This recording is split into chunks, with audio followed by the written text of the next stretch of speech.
Hello friends, tax filing school के इस video में आपका स्वागत है। इनकम टैक्स रिटर्न फाइल करने का ड्यू डेट खत्म हो गया है। ओरिजिनल का तो काफी समय पहले ही खत्म हो गया था, बिलेटेड और रिवाइज्ड का भी खत्म हो गया है 31 दिसंबर 2025 को।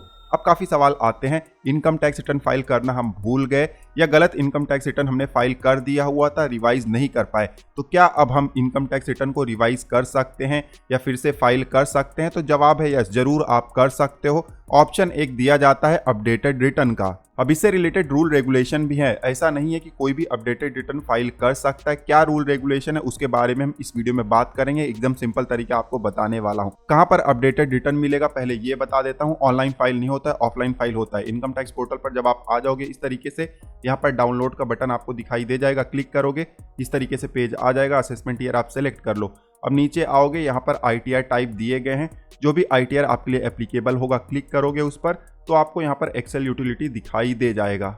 इस पर क्लिक करके आप डाउनलोड कर सकते हो जिप फाइल को एक्सट्रैक्ट करोगे तो इस तरीके से एक्सेल फाइल आ जाएगा। ऑलरेडी अपडेटेड रिटर्न के बहुत सारे इंपॉर्टेंट वीडियोस हमने बनाए हुए हैं, लिंक आपको नीचे डिस्क्रिप्शन में मिल जाएगा। इस साल का वीडियो भी जल्दी आपको हमारे चैनल पर मिल जाएगा। जब एक्सेल यूटिलिटी आप ओपन करोगे तो यहाँ पर ऑटोमेटिकली आप देख सकते हो किस सेक्शन के तहत ITR फाइल करना है, आपको दिखाई दे जाएगा। Section 139(8)A income tax act 1961 के तहत 139(8)A के तहत आप अपडेटेड रिटर्न फाइल कर सकते हो, लेकिन फ्यूचर में ये चेंज हो जाएगा क्योंकि इनकम टैक्स एक्ट 2025 आ गया है और वहां पर रिटर्न फाइलिंग का जो सेक्शन है वो सेक्शन 263 है। देखिए मैं आपको बता देता हूं, इस तरीके से ये वाला सेक्शन है और यहाँ पर सब सेक्शन 6 है, ये देखिए, और इसका क्लॉज ए है, ठीक है। इसके तहत अपडेटेड रिटर्न फाइल होता है। यहाँ पर रूल रेगुलेशन दिए गए हैं। रूल रेगुलेशन क्या है जल्दी से मैं आपको बता देता हूँ। सबसे इंपॉर्टेंट रूल है कि असेसमेंट ईयर खत्म होने के 4 साल तक आप अपडेटेड रिटर्न फाइल कर सकते हो। जैसे कि असेसमेंट ईयर 2025-26 की बात करें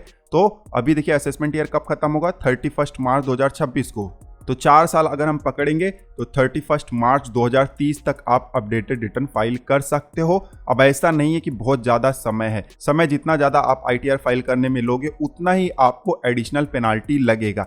अब पेनाल्टी, लेट फीस वगैरह क्या लगता है, जो एडिशनल चार्ज लगता है, जल्दी से वो भी बता देता हूँ। आपका जो भी टैक्स लायबिलिटी होता है और जो भी पेनाल्टी वगैरह पहले लगते थे उन सबको जोड़ देना है और उसके बाद ये देखना है कि आपने कितना समय लिया हुआ है अपडेटेड रिटर्न फाइल करने में। अगर असेसमेंट ईयर खत्म होने के 12 महीने के अंदर ही अपडेटेड रिटर्न अगर आप फाइल कर देते हो तो आपका जो भी टैक्स लायबिलिटी है उसके ऊपर एडिशनल 25% का आपको टैक्स देना पड़ेगा। अब 12 महीने से अगर 24 महीने हो गया है और उसके बीच में अपडेटेड रिटर्न फाइल कर रहे हो तो एक्स्ट्रा 50% आपको एडिशनल टैक्स देना पड़ेगा।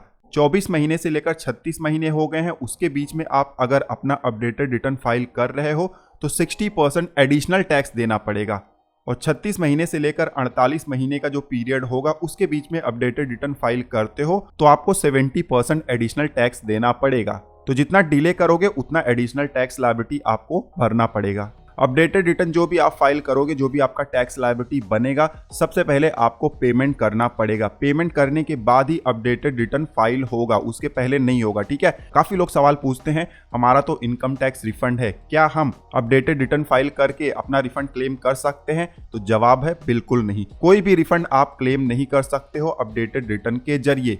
उसके अलावा मान लो कि आपको कोई लॉस हुआ है, कैरी फॉरवर्ड करना चाहते हो तो वो भी आप नहीं कर सकते हो। उसके अलावा नील ITR अगर आपको फाइल करना है तो भी आप नहीं कर सकते हो। ITRU मतलब अपडेटेड रिटर्न तभी फाइल होगा जब आपका टैक्स लायबिलिटी होता है। कोई टैक्स लायबिलिटी नहीं है तो ITR आप फाइल नहीं कर पाओगे। उसके बाद देखिए अपडेटेड रिटर्न आप एक बार ही फाइल कर सकते हो, दोबारा रिवाइज नहीं कर सकते हो। अब ये सारे कंडीशन जो मैंने आपको यहाँ पर बताए हुए हैं, हो सकता है आप इसके लिए एलिजिबल हो, फिर भी कुछ ऐसे केसेस होते हैं जहां पर आप ITRU फाइल नहीं कर सकते हैं। जैसे कि आपका कोई प्रोसीडिंग स्टार्ट हो गया है, मतलब आपके प्रीमाइसेस पर सर्च हो रहा है, कोई सर्वे, आप बुक ऑफ अकाउंट आपका वेरीफाई हो रहा है, कोई आपको आ गया है नोटिस और जिसका जवाब आपसे मांगा जा रहा है, मतलब प्रोसीडिंग स्टार्ट हो गया है, तो ऐसे केसेस में आप ITRU फाइल नहीं कर सकते हैं। नॉर्मली देखिए डिफेक्टिव रिटर्न आ गया है, आपका ITR प्रोसेस हो गया, उसका इंटीमेशन आ गया है, तो उस केसेस में आप ITRU फाइल कर सकते हो। लेकिन कोई सीरियस प्रोसीडिंग स्टार्ट हुआ है तो वहां पर आप नहीं कर सकते हो, ठीक है। डिटेल वाले वीडियो में हमने इसको कवर किया हुआ है। तो इस वीडियो में मैंने आपको बता दिया कि income tax return due date खत्म होने के बाद भी आप किस तरीके से अपडेटेड रिटर्न फाइल कर सकते हो, क्या रूल रेगुलेशन है, सिंपल तरीके से मैंने आपको इस वीडियो में बता दिया हुआ है। कोई भी क्वेरी होगा तो आप नीचे कमेंट कर सकते हो। अपडेटेड रिटर्न का लॉन्ग वीडियो जल्दी हमारे चैनल पर अवेलेबल हो जाएगा, तो चैनल को आप जरूर सब्सक्राइब कर लीजिएगा। इस वीडियो में बस इतना ही, मिलते हैं आपसे अगले वीडियो में। तब तक आप हंसते रहो, मुस्कुराते रहो। धन्यवाद।